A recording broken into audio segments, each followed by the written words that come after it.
warahmatullahi wabarakatuh. Di video kali ini saya akan membahas tentang 5 suku terbesar yang ada di Sulawesi Tenggara. Nah, tujuan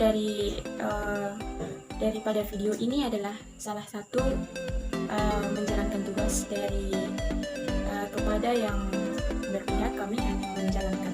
Jadi ya mohon di subscribe atau like dan bisa juga di share. Ya, sebelum lanjut ke pembahasannya, saya terlebih dahulu memperkenalkan diri dulu. Perkenalkan, nama saya Lia Marlina dengan stambuk 027, kelas A dari jurusan Bahasa dan Sastra, Prodi S1 Sastra Indonesia di Fakultas Ilmu Budaya di Universitas Halim Perdana. Baik, sekarang kita lanjut ke pembahasannya. Yang pertama itu pembahasan suku Tolaki, suku Moronene, suku Wawoni, kemudian ada suku Buton dan suku Muna. Nah, itulah yang akan saya bahas di video kali ini. Baik, langsung saja pada pembahasannya. Di sini saya akan membahas tentang keseniannya. Ya, pembahasan pertama yaitu suku Tolaki. Seperti yang terlihat pada gambar di bawah ini merupakan salah satu kesenian dari suku Tolaki yang ada di Sulawesi Tenggara. Tarian ini merupakan tari lulo atau molulo. Tarian ini dilakukan oleh pria, wanita, tua, muda, itu saling berpegangan tangan dan mengikuti irama gong sambil membentuk sebuah lingkaran. Nah, namun seiring perkembangannya zaman, irama gong ini digantikan dengan sebuah alat musik elektronik, yakni di mana yang dimaksud ini adalah alat elektron atau organ tunggal. Nah, arti dari tarian molulo atau lulo itu sendiri adalah untuk mencerminkan bahwa masyarakat suku Tolaki ini masyarakat yang cinta damai dan mengutamakan persahabatan dan persatuan dalam menjalani kehidupannya.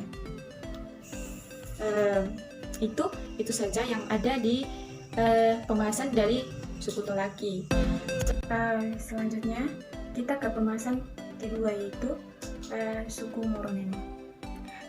Seperti pada lihat gambar dua lagi ini, itu merupakan salah satu kesenian yang ada di suku Moronene, tepat di Pulau Kabaena atau Toko Tua yang di Kabupaten Lumana.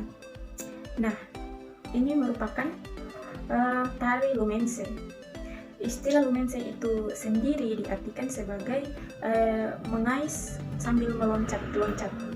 Nah, tari yang dulunya sakral sekarang digantikan atau digunakan untuk menyambut tamu daripada pesta-pesta rakyat. Nah, kemudian tari ini juga menggunakan parang dan beberapa pohon pisang sebagai properti.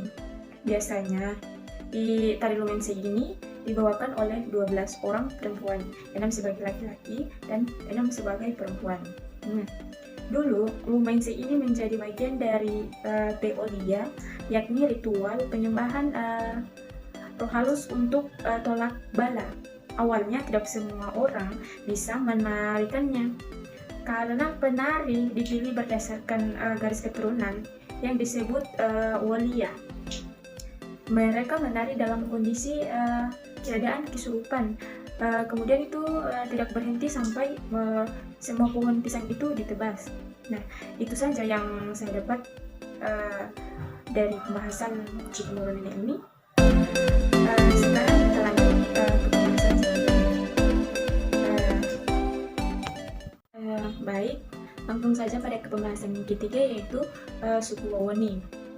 Salah satu kesenian dari suku Wawoni ini adalah tari molihi.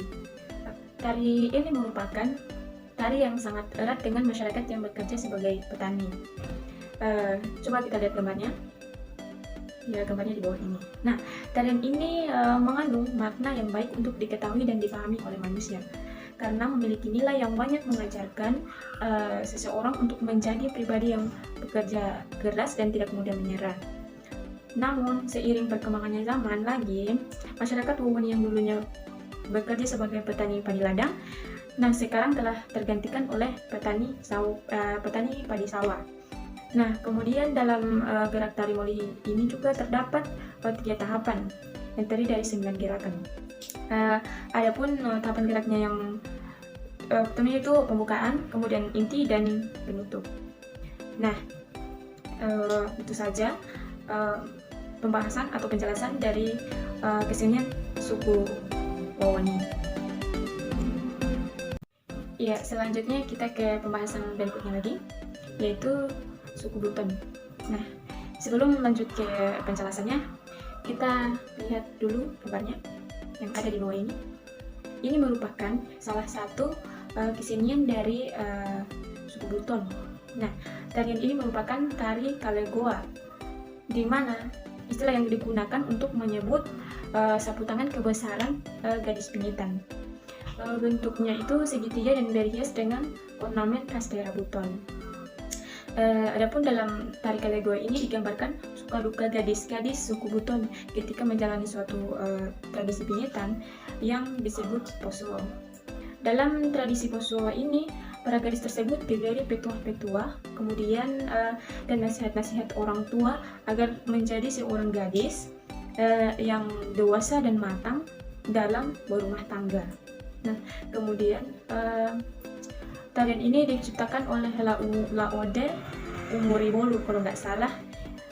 Ini pernah diciptakan ini pernah dipentaskan pada acara resepsi kenegaraan 17 Agustus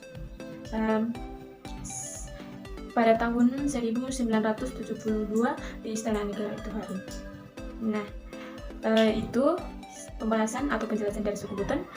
Yang terakhir adalah kita ke pembahasan suku Mona. Baik, sebelum lanjut ke pembahasan atau ke penjelasannya dari suku Mona, terlebih dahulu saya perlihatkan dulu gambarnya yang ada di bawah ini. Ya, tari tersebut merupakan tari lenda yang dimana tari tradisional yang berasal dari Kabupaten Muna atau suku Muna.